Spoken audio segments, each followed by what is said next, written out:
अस्सलामुअलैकुम। आज हम बनाने जा रहे हैं ज़रदा चावल। ठीक है, सबसे पहले आपने एक गिलास जो है वो आपने पक्की बासमती जो है वो कर्नल चावल जो है वो आपने ले लेने हैं। ठीक है, और उसको 2 घंटे जो है वो आपने भिगो कर रख देना है। ठीक है, पक्की बासमती जो है वो से ज़रदा चावल बहुत ज़्यादा अच्छे बनते हैं, इसलिए मैं यहाँ पर यूज़ कर रही हूँ। आप चाहें तो कच्ची बासमती भी यूज़ कर सकते हैं।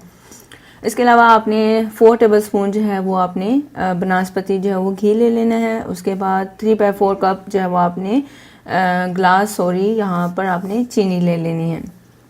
मैं आपको आगे दिखाती हूँ कौन सा ग्लास मैंने यूज़ किया। ये जो है स्टील का ग्लास है, इसके अकॉर्डिंग ही मैंने चावल भी लिए हैं और चीनी भी ली है। और ये हमारे पास फूड कलर है जिसे जर्दे का रंग कहा जाता है। आप चाहें तो कोई भी रंग जो है वो इस्तेमाल कर सकते हैं, लेकिन यहाँ पर सिर्फ जर्दे का रंग इस्तेमाल कर रही हूँ क्योंकि जर्दा बन रहा है तो जर्दे का रंग ही इस्तेमाल करेंगे। उसके बाद आजकल ऑरेंज का बहुत ज़्यादा सीज़न है। ठीक है, तो आपने उसका छिलका उतार लेना है, उसको यूँ स्लाइस में आपने काट लेना है और इसको पानी में जो है वो आपने डाल देना है। इससे क्या होता है कि एक तो हमारे जर्दे में जब डालते हैं, ठीक है, इसका टेस्ट बहुत ज़्यादा अच्छा आता है और दूसरा जो होता है ये आपके चावल जो है ये बिल्कुल चिपकते नहीं हैं। ये बिल्कुल एक अकेले अकेले जिसको कहा जाता है चावल, वो आपके नज़र आते हैं। ये देखिए हमारे जो चावल हैं बॉयल हो चुके हैं। अब जो है वो हम ज़्यादा जो है वो उसके लिए जो है वो हम सबसे पहले क्या करते हैं कि एक पैन में जो है वो आपने घी जो है वो ले लेना है। जैसे ये मेल्ट होगा तो आपने इसमें क्या करना है, इसमें 4 से 5 अदद इलायची तोड़कर डाल देनी है। इससे एक बहुत ही अच्छी खुशबू जो है वो आपके जर्दे में आएगी। जैसे ही इसमें थोड़ी सी आपको कड़क सी थोड़ी नज़र आएगी तो आपने इसमें क्या कर देना है, बॉईल किए हुए चावल जो है वो आपने इसमें शामिल कर देने हैं।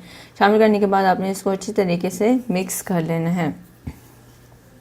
कुछ लोग होते हैं वो शीरा बनाकर जो है वो डाल रहे होते हैं, तो ये बिल्कुल गलत होता है क्योंकि चावल पहले ही बॉयल किए होते हैं और आप अगर उसमें शीरा डालते हैं तो उससे क्या होता है, आपके चावल जो होते हैं वो बिल्कुल ही जो है वो टूट जाते हैं, बिल्कुल मैश हो जाते हैं। ठीक है, वो अच्छे ही ज़रदा नहीं बनता। तो ये सबसे आसान ज़रदा है और सबसे बहुत ही मज़े का बनता है। इसके बाद आपने एंड पे हमेशा जो है वो चीनी डालनी है। ये नहीं कि आपने घी गर्म किया, चीनी डाल दी, उसमें पानी डाल दिया, फिर आपने चावल डाल दिए। कभी भी इस तरह नहीं करना।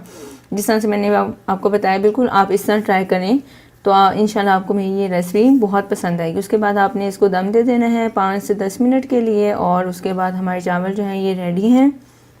ये हमारे चावल जो हैं वो देखने में भी जितने अच्छे लग रहे हैं उतने खाने में भी बहुत ही मज़ेदार हैं। ठीक है, आप इस तरह से ज़रूर ट्राई कीजिएगा, इंशाल्लाह आपको मेरी रेसिपी बहुत पसंद आएगी।